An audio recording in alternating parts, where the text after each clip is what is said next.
sick to death after a long period of torture and agony. When they finally untied me and I was permitted to sit, I felt as if the senses were leaving me. I was in the hands of the Spanish Inquisition, a harsh panel of judges, and I heard my tormentors give me the sentence of death. After that, the sound of voices merged into one dreamy hum. The tall candles in the room sank into nothingness. Their flames went out completely. Darkness overwhelmed me, and all my sensations seemed to be swallowed up in the mad rushing descent. Then silence, stillness, and night were all I knew. I had fainted, but kept some sense of where I was and what was happening. I have memories, mere shadows of memories, that tell me I was being carried down, and further down by tall, silent figures. Very suddenly, motion and sound came back to my soul, the sound of my heart beating. Then a pause, in which all was blank.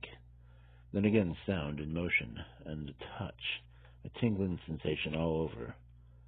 Then the mere consciousness of existence, without thought, a condition that lasted a long time.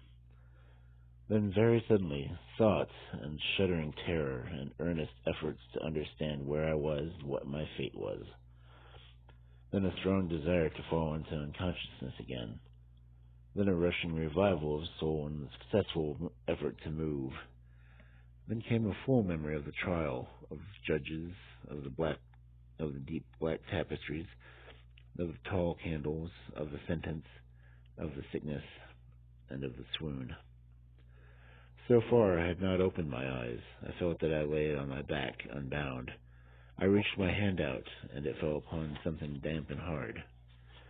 There I left it for many minutes, while I tried to imagine where and what that thing could be. I could not bring myself to look. I dreaded my first glance at the objects around me. Finally I opened my eyes, and my worst thoughts were confirmed. The blackness of eternal night surrounded me. The intensity of the darkness oppressed me and made it hard to breathe. I lay quietly and tried to think.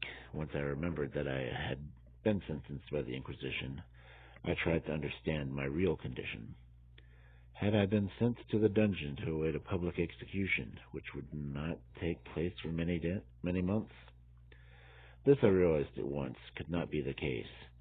Anyone sentenced to death by the Inquisition was executed immediately. Moreover, the dungeon that I'd been in before, as well as the Inquisition death cells, had stone floors and had allowed at least some light. This cell did not. A fearful idea now sent blood rushing to my heart. For a brief period I passed out again. Upon recovering, I tried to get to my feet at once, trembling all over. I thrust my arms wildly above and around me in all directions. I felt nothing, yet I was afraid to move a step, for fear that I would find myself trapped inside the walls of a tomb. Perspiration burst from every pore and stood with big, cold beads upon my forehead. The agony of suspense grew unbearable, so I cautiously moved forward with my arms extended and my eyes straining from the sockets in hopes of catching some faint ray of light. I took several paces, but still all was dark blackness and emptiness. I breathed more freely. It seemed that I had not been buried alive. Had I been left in this world of darkness to die of starvation? Or was an even more fearful fate awaiting me? Either way, I knew too well that the result would be my death, and the bitter death at that. It was only a question of when and how. My outstretched arms finally met the solid wall, very smooth, slimy, and cold. I followed it around, stepping with careful distrust. I had heard about the traps and tricks that the Inquisition plays upon its prisoners. I could not tell how large the cell was. I tore off a piece of my rough robe that I'd been wearing and jammed the fragment into a cranny of the wall. I could not fail to meet this rag after making one complete trip around the cell.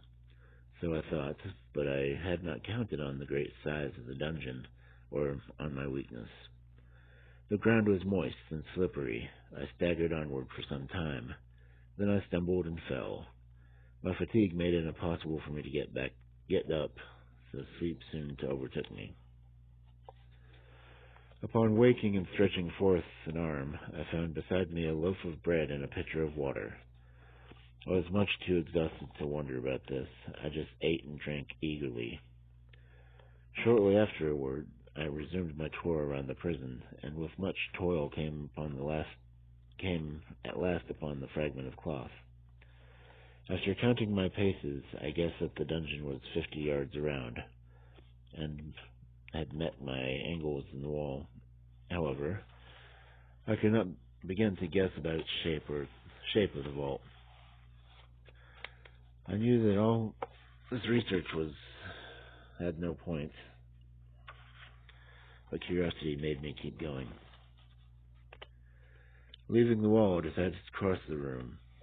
At first, I walked with an extreme caution. The floor, though made of solid material, was coated with slime. After a little while, however, I took courage and began to step firmly.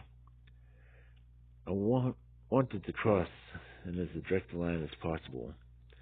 After taking about 10 or 12 paces in this manner, my legs became entangled with the torn edge of my robe. I fell violently on my face.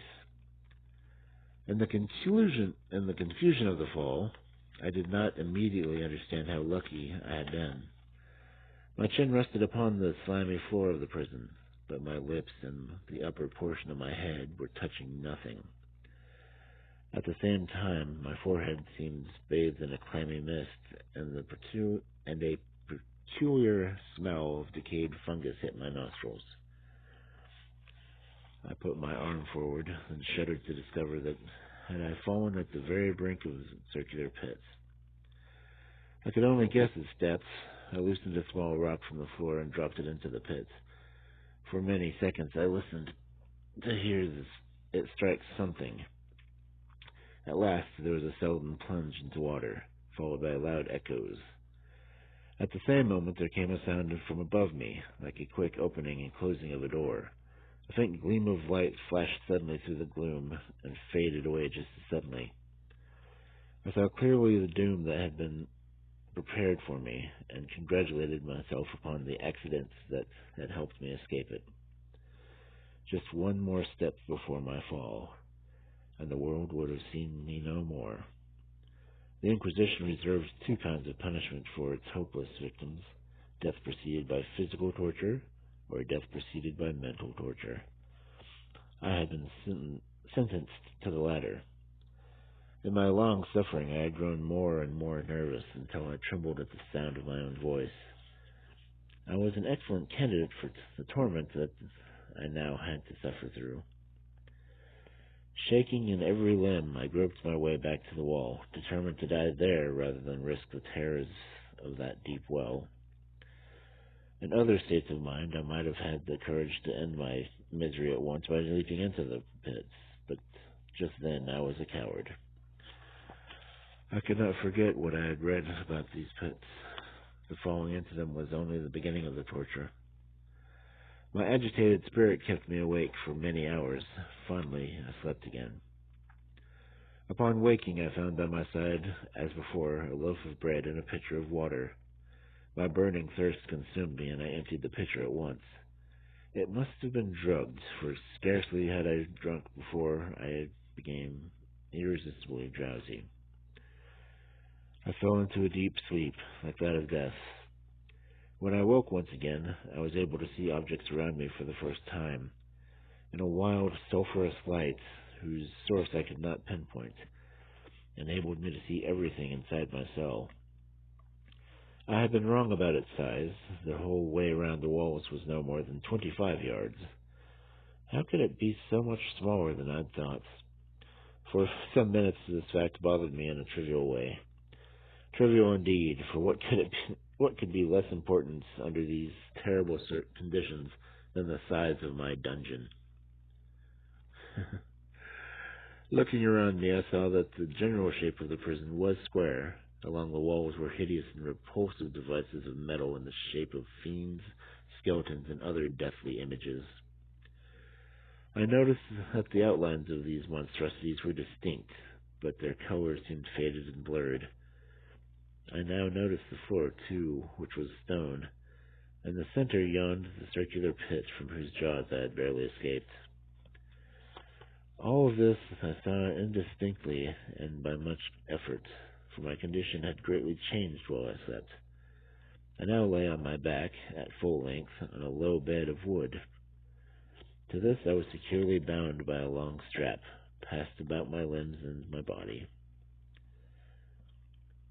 I could move only my head and my left arm. My arm was tied so that I could only reach some chunks of meat in an earthen dish on the floor, and with great efforts bring the food to my mouth. I saw, to my horror, that the pitcher had been taken away. I say to my horror because I was consumed by an intolerable thirst. This must have been the goal of those who were torturing me, because the food in the dish was very spicy, making me even more thirsty. Looking upward, I surveyed the ceiling of my prison. It was some 30 to 40 feet overhead, and constructed much the same way as the side walls. In one of the panels, an unusual figure captured my whole attention. It was a painted figure of Father Time. He held what appeared to be the picture image of a huge pendulum, like the ones we see on clocks. While I gazed directly upward, I thought I saw the pendulum in motion. It moved briefly and slightly, but it definitely moved. I watched it for several minutes, somewhat in fear, but more in wonder. I was growing weary of this dull moments when a slight noise drew my attention to the floor. There, I saw several enormous rats coming up from the pits, which lay just within view to my left. While I watched, they came up and hurriedly, with hungry eyes, lured by the scent of meat. It took me much effort to scare them away. It may have been half an hour, maybe an hour, before I looked again upward. What I saw then amazed me. The sweep of the pendulum had increased in width by nearly a yard. Its speed was also much greater. But what mainly disturbed me was the realization that it had moved lower. I now observed with terror that the pendulum was a huge razor made of glittering steel. It swung from a huge rod of brass, and the whole thing hissed as it swept back and forth through the air. I could no longer doubt the doom prepared for me. I knew that surprise or torment was an important part of the dungeon death. I had avoided plunging into the pit by the merest of accidents. Having failed to fall, I would not be simply thrown in. The Inquisition had other, crueler ways to see me off. Why bother telling you what of the long, long hours of horror during which I counted the rushing vibrations of the steel, inch by inch, line by line, with the descent barely noticeable. At times it seemed ages down, and still down it came. Days passed, perhaps even many days, before it swept so closely over me that it fanned me with its deadly breath. The odor of sharp steel forced itself into my nostrils. I prayed, wore out heaven with my prayers for the blade to move faster. I grew frantically mad and struggled to force myself upward against the sweep of the fearful blade. Then I suddenly felt calm and lay smiling at the glittering depths the way a child looks at some rare toy. I passed out again, only briefly. I thought it might have been a long time, however, for upon waking I noticed no movement in the pendulum. I knew that there were demons who had taken note of my passing out. They could have slowed the blade's descent until they knew I was watching it again. When I came to, I felt sick and weak. Even amid the agonies of that period, I craved food. With painful effort, I outstretched my left arm as far as my bonds permitted. I took hold of the small bits of meat the rats had left behind. As I put a portion of it to my lips, there rushed to my mind a half-formed thought of joy, of hope. The pendulum swings back and forth across my chest, right over my heart. Despite its terrifically wide sweep, some 20 feet or more, and the hissing cruelty of its descent, it would make several minutes just to cut through my clothes. I forced myself to think about how the blade would sound as it passes across the garment, upon the peculiar throwing sensation that the friction of cloth produces on my nerves. I thought about this all the way until my teeth were on edge. I alternately laughed and howled as I considered its ruthless power. Down, relentlessly down, the blade vibrated within 3 inches of my chest. I struggled violently, furiously, to free my left arm. This was only free from the elbow to the hand, as I had said. I could reach my hand from the bowl beside me to my mouth only with great efforts. If I could have broken the fastenings above the elbow, I might have tried to grab the pendulum and force it to stop. It might as well have tried to stop an avalanche. Down it came. I gasped and shuddered at each vibration. I shrunk lower at its every sweep. I saw that some 10 or 12 sweeps would bring the steel in contact with my robe, and there suddenly came over my spirit all the keen, collected calmness of despair. For the first time during many hours, or perhaps days, I thought clearly. It occurred to me that the strap was bound to me was the only thing that held me to the wooden bed. The first stroke of the razor across any portion of the strap would let me unwind it. But how fearfully near the steel would have to be by that time. How deadly the slightest struggle. Besides, wasn't it likely that the Inquisitors had foreseen this possibility? Was it likely that the strap across my chest was directly in the track of the pendulum? Afraid to find my last faint hope frustrated, I raised my head as far as possible to look at my chest. The strap crossed my limbs and body in all directions, except for the path of the pendulum. I could not count on the steel to free me this day. Scarcely had I dropped my head back to its original position when there flashed upon my mind an unformed, dim idea of deliverance. I proceeded at once, with the nervous energy of despair, and tried to carry it out. For many hours, the area around my wooden bed had been swarming with rats. They were wild, bold, and hungry. Their red eyes glared upon me as if they waited for motionless on my part to make me their prey. What food, I thought, have they been used to getting in this prison? Despite my best efforts, they had devoured all but a small portion of the meat, and I tried to brush them away with my free hand, but the fierce vermin fastened their sharp fangs into my fingers. The only particles of the oily meat chunks remained, but I rubbed them wherever I could on the strap holding me to the bed.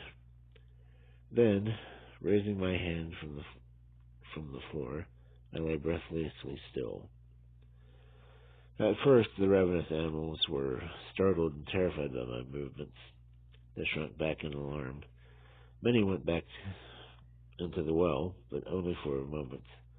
Their fierce appetite served me well. Noticing that I had remained without motion, 1 or 2 of the boldest rats leaped onto my chest and sniffed the strap. This seemed to be a signal for the general invasion. Out of the pit they scurried. They crawled over me by the hundreds. The measured movement of the pendulum disturbed them not at all. Avoiding its strokes, they busied themselves chewing on the greasy strap. They pressed, they swarmed upon me in ever-growing heaps. They writhed upon my throat, their cold lips sought my own. I was half stifled by their thronging pressure. A disgust for which the world has no name swelled in my bosom and chilled my heart with heavy clamminess. Yet in one minute I felt that the struggle would be over. I could feel the strap getting looser. I knew that it must already be chewed through in one or more places. With more than human willpower, I lay still. My endurance was rewarded. At last the strap was free. The strap had been chewed to pieces, and by the stroke of the pendulum had already pressed upon my chest through my robe. Twice it swung, and sharp pain through every nerve. The moment of escape had arrived. At a wave of my hand, the rats hurried away. With a steady movement, cautious and sidelong, shrinking and slow, I slid out of the embrace of the strap and beyond the reach of the blade. For the moment, I was free. Free, but still in the grip of the Inquisition. I had scarcely stepped from my wooden bed of horror when the horrible machine stopped. I saw it being pulled back up to the ceiling by some invisible force. It was a lesson that I took desperately to heart. My every motion was certainly being watched. Free, but had I escaped death in one form of agony to be delivered into worse than death in some other? With that thought, I rolled my eyes nervously around, looking at the iron barriers that hemmed me in. Something unusual, some change that I could not grasp at first, had taken place in the room. I fell into many minutes of dreamy and trembling trance of uselessness, unconnected thoughts. During this period, I became aware, for the first time, where my sulphurous light with my cell was coming from. It came from a crack about half an inch wide that extended around my prison at the base of the walls. I knelt down and tried to look through that crack, but to no avail. As I arose from another attempt, I finally could see the fresh eyes had changed the chamber being. I finally could see with fresh eyes how the chamber was being changed. The metal figurines lining the wall were glowing fiendishly from an intense heat that they gave off. Demon eyes, wild and ghastly, glared upon me in 1,000 directions, where none had been visible before. Unreal, even while I breathed, and the smell of heated iron came to my nostrils. A suffocating odor swept throughout my prison. A deeper glow settled. Each moment in the eyes that glared agonies. I panted. I gasped for breath. There could be no doubt of the design of the tormentors. Oh, most unrelenting and demonic of men. I shrank from my glowing metal back to the center of the cell. Into my thoughts of fiery destruction, the idea of a cool well came over my cell with a healing ointment. I rushed to the pit's deadly brink and looked below. The glare from the red-hot room lit every inch of the pit. Yet I could not find the courage to jump. With a shriek, I rushed away from the edge and buried my face in my hands, weeping bitterly. The heat increased rapidly, and some again I looked up, shuddering. There had been a second change in the cell. 2 of its walls had begun to move toward me in a slow, rumbling sound. I could have collapsed on the red walls to my chest and as garments for eternal peace. Death, I said, any death but that of the pit. It was a pit, however, that I was being slowly pushed towards. The room grew flatter and flatter as the walls moved in with a speed that left me no time to think. I shrank away, but the unstoppable walls kept pressing me back toward the pit. At length, I buried and writhed body had not been an inch of foothold on the firm prison floor. Alliteration. I struggled no more, but the agony of my soul found vent in one loud, long, and final scream of despair. I tottered at the brink of the pit. Suddenly I heard shouts and screams outside the cell. There was the loud blast of many trumpets. There was a hard pounding sound of 1,000 thunders. The fiery walls rushed back, away from me. Even so, I could stay conscious no longer, fainting. I just began to fall into the abyss. Just in time, an outreached arm caught me. It was General Lasalle. The French army had taken the city. I was free, and the Spanish Inquisition was in the hands of the enemies.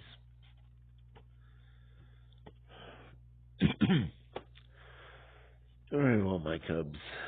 Again, this was the last story in this book, The Wonderful Tales of Terror and Suspense. It is an illustrated version, Young Collector's Illustrated Classics with Edgar Allan Poe, done by Masterwork Books, a division of Kids Books. I can't begin to tell you how long I've had this book, so I probably won't even try. But again, this was the last story in this book. If you have any suggestions, by all means, leave me a comment. Not that any of you have been leaving comments, or much less listening to me telling my stories. I do have another book I might read from, or I may completely switch things around and try singing. I don't sing that well. You can look at my other things to find that out. But I do have a picture prepared wherein I do sing. But as it is, dear cubs, it is late, and you really should be in bed by now. Had you been in bed when we started, chances are you might be asleep. Chances are you might not be. But again, cubs,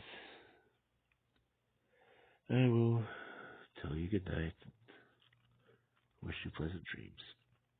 So, good night, my cubs. Pleasant dreams.